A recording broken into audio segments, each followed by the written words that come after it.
ఉపాసన నారదుల వారు చేసిన తర్వాత ఈ 3 సోపానాలు అయిపోయిన తర్వాత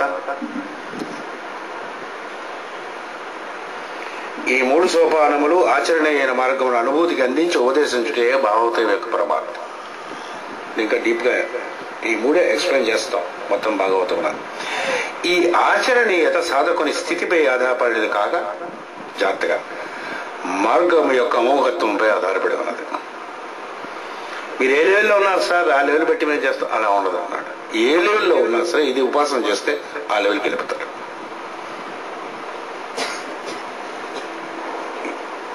ఇది ఒక్క భాగవత సంప్రదాయంలో మాత్రం ఉంటుంది, ఇంకెక్కడ ఉండదు. ఈ మార్గం నడవాలి.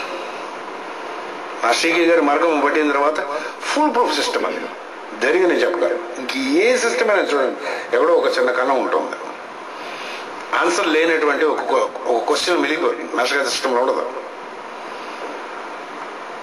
ఎందుకంటే ఈ మార్గము అమోఘమైనటువంటిది. ఏ లెవెల్లో ఉన్నవాడికైనా ఎవరికైనా, ఏ జాతి వాడికైనా, మగైనా ఆడైనా, పెద్దైనా చిన్నవాడైనా, ఎవరికైనా సరే ఈ మార్గంలో సొల్యూషన్ ఉన్నది. భాగవత మార్గం మాస్టర్ గారు మాట్లాడింది కానీ, ఆచరించింది కానీ, ఆ జీవితంలో వెళ్ళినటువంటిది కానీ పరమ భాగవతముల యొక్క మార్గం నందు వెళ్ళారు.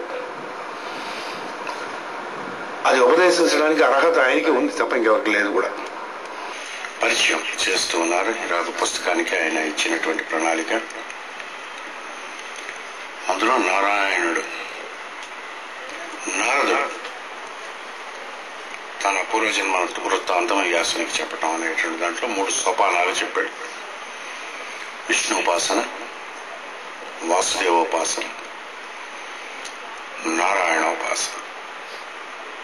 విష్ణుపాసన మీ అందరూ చేయగలిగినటువంటిది, మనం కనిపించిన సమస్తమైనటువంటి చరాచరమునందు భగవంతుని నిరంతరం గుర్తుపెట్టుకోవాలి. ఇప్పటికీ సాధన చేసి మీరు సిద్ధి పొంది ఉంటారు. దీనిలో కొంచెం కష్టమైనటువంటి దాని తర్వాత ఉండేటటువంటి వాసుదేవోపాసన. ఈ ఉపాసన చేయడానికి ఏం చేతనంటే మనకి కొంచెం కష్టం. ఏం చేతనంటే అవతల వాడి యొక్క బిహేవియర్ ఏదైతే ఉంటుందో దాన్ని కూడా భగవంతుని యొక్క అనుగ్రహంగా స్మరణ చేయటం. ఆ వ్యక్తిలో ఉండేటటువంటి గుణములు మనం చూడకుండా వాడు ఎలా బిహేవ్ చేసినా సరే తిడితే భగవంతుడు తిట్టాడని అనుకోవాలి.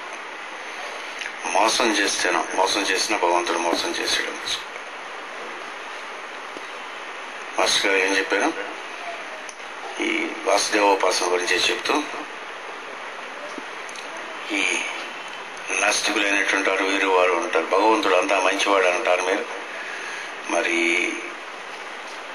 ఈ కుళ్ళు కుతంత్రములు మోసములు ఇలాంటివన్నీ ఎందుకు ఉంటాయి అని అడుగుతారు.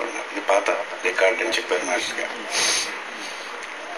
ఒక సృష్టి రచించేటప్పుడు అంతా తీయగా ఉంటే పొద్దున్న నుంచి సాయంత్రం వరకు ఒక 4 రోజుల పాటు స్వీట్ మాత్రమే పెట్టామనుకోండి, సస్తాడు వాడు.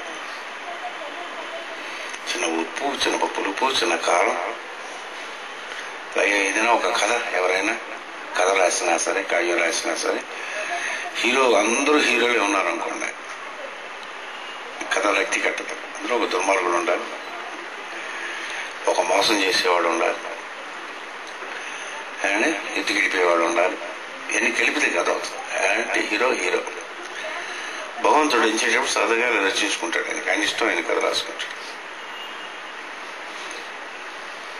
అలాంటి వాడు ఫారెన్లో మాస్టర్ గారు అడిగేట, ఇలాగే ఎందుకు సృష్టించాడు, అడిగి బుద్ధి లేదన్నట్టుగా దేవుడికి అన్నట్టుగా మాట్లాడతాడు.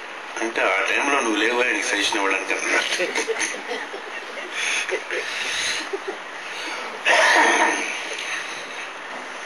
వాడిని ఇప్పటివరకు ఏడిపిస్తారు. ది గ్రేట్ అడ్వైజర్ అని అడిగి పేరు పెట్టారు. మరి ఇప్పటికి ఏడిపిస్తారు. మేము వెళ్తున్నప్పుడు కూడా అడ్వైజర్ అని పిలుస్తారు.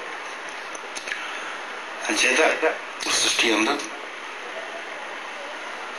మేము నేర్చుకున్నది ఏమిటంటే, మాస్టర్ గారి దగ్గర చెట్టు పెరుగుతూ ఉండగా పువ్వు ఉంటుంది, కాయ ఉంటుంది, పండ్లు ఉంటుంది, విత్తనం ఉంటుంది.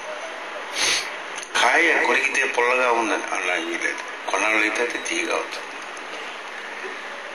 కాయ పండు ఎందుకు అయిపోలేదంటే కొన్నాళ్ళు అవుతుంది. మానవ చేతిలో ఉండే ఏ ఒక్కడైనా సరే ఏదో ఒక రోజు వీటి నుంచి భయపడి మహాత్ముడు అవుతాడు, మౌనవుతాడు. అది కానీ అర్థం చేసుకుని భగవంతుని యొక్క రచన కారణం మొత్తం కానీ మనం చూడగలిగితే, సినిమా ఎలాగైతే చూస్తాం అలాగా మన జీవితాన్ని చూడగలగాలి. జీవితంలో అనేకమైనటువంటి క్యారెక్టర్స్ వస్తాయి. మన ఏమని పిలుస్తారు, మైత్రేయులు వారు ఏమని పిలిచారు, we are my dear traveller, co traveller అని పిలిచారు ఆయన. కమ్యూనిటీ అనేటటువంటి ఒక మహా అద్భుతమైనటువంటి పుస్తకం ఒకటి ఉంటుంది. ఎప్పుడైనా నా దగ్గర ఉన్నది, ఎవరైనా ఓపుకుంటే చదువుకోవచ్చు. మైత్రేయ గారు సాయంత్రం 6 గంటలప్పుడు ఒక పర్టికులర్ అయినటువంటి పవిత్రమైనటువంటి చెట్టు దగ్గర నిలబడి ప్రపంచాన్ని ఉద్దేశించి ఒక 5 నిమిషాలు మెసేజ్ ఇస్తారు ఎవ్రీడే. చక్కగా మనం ప్రేయర్ చేసేటువంటి టైంలో ప్రేయర్ కామ్గా కానీ మనం చేసుకుని ఆ ప్రేయర్ ఎందుకు ట్యూన్ అవ్వగలిగితే ఆయన ఇచ్చినటువంటి మెసేజ్ ఆ రోజుకు అందుతుంది. అలా అందినటువంటి వారు రాత్రి కానీ ఆ టైం ఉన్నప్పుడు వాళ్ళు అది వాళ్ళ డైరీలో రాసుకుంటారు. సుమారుగా ఇలా అందినటువంటి వారు ఒక 1000 మంది ఉంటారు. వీళ్ళందరూ సంవత్సరానికి ఒకసారి వాళ్ళకి వాళ్ళు తెలుస్తారు. కలిసి ఒకసారి కూర్చొని ఈ అందరూ రాసినవన్నీ కూడా ఒక చోట చేరుస్తారు. మైత్రేయ సంఘ్ అనేటటువంటి పేరు మీద ఈ పుస్తకాలు ప్రింట్ అవుతాయి. అగ్ని యోగా అనేటటువంటిది ఒకటి, పరమ పవిత్రమైనటువంటి ఆర్గనైజేషన్స్ మనకి వెస్ట్ లో ఉంటాయి. ఇండియాలో అంటే మనం చాలా మహాత్ములు అయిపోయాం, కానీ మనకి ఇండియాకి అవసరం లేదు. మన భారత భాగవతాలన్నీ వచ్చేసాయి కాబట్టి వాళ్ళ కోసం అని ఎక్కువ పనికొస్తుంది. వాళ్ళ పుస్తకములన్నీ కొన్ని అన్నిటిలో కామన్ గా ఉన్నది తీసి కామన్ గా లేని తీసేసి పుస్తకం ప్రింట్ చేస్తారు. చిన్న మెసేజ్ ఉంటుంది, అది ఆ జీవితానికి సరిపోతుంది. అలా ఉంటుంది మెసేజ్. ఒకసారి చదువుకుంటే అది అలాగా ఊరుతూ ఉంటుంది. పరమ పవిత్రమైనటువంటి మెసేజెస్ మైత్రేయ సంఘం. ఎప్పుడైనా మనం కమ్యూనిటీ అనేటటువంటి ఆ పుస్తకం పేరు. ఇప్పుడు ఇంకా రెగ్యులర్గా ఇప్పటికీ అగ్ని యోగా సిరీస్ అని మైత్రేయ సంఘ్ అనేటటువంటి ఇప్పుడు వాళ్ళకి వెబ్సైట్స్ అవి ఉన్నాయి. అందులోకి వెళ్తే మీరు అన్నింటిలో వాటిలో పెడతారు. ఆ పుస్తకం పేరు కమ్యూనిటీ. దాని పుస్తకంలో my friends and co travellers అని పిలుస్తాడు ఆయన. నాతో పాటు ప్రయాణము చేసేటటువంటి ఒక యాత్రికులారా రండి అని పిలుస్తూ అక్కడి నుంచి దశ చేస్తాడు. ఏం చేయాలి, మధ్యలో పుట్టలు ఉంటాయి, పాములు ఉంటాయి, ముళ్ళు పొదలు ఉంటాయి, వీటి నుంచి తప్పించుకుని మిమ్మల్ని తీసుకెళ్ళాలని నేను ఇక్కడ ఉన్నాను అని అంటారు లాస్ట్ మైత్రేయులు గారు.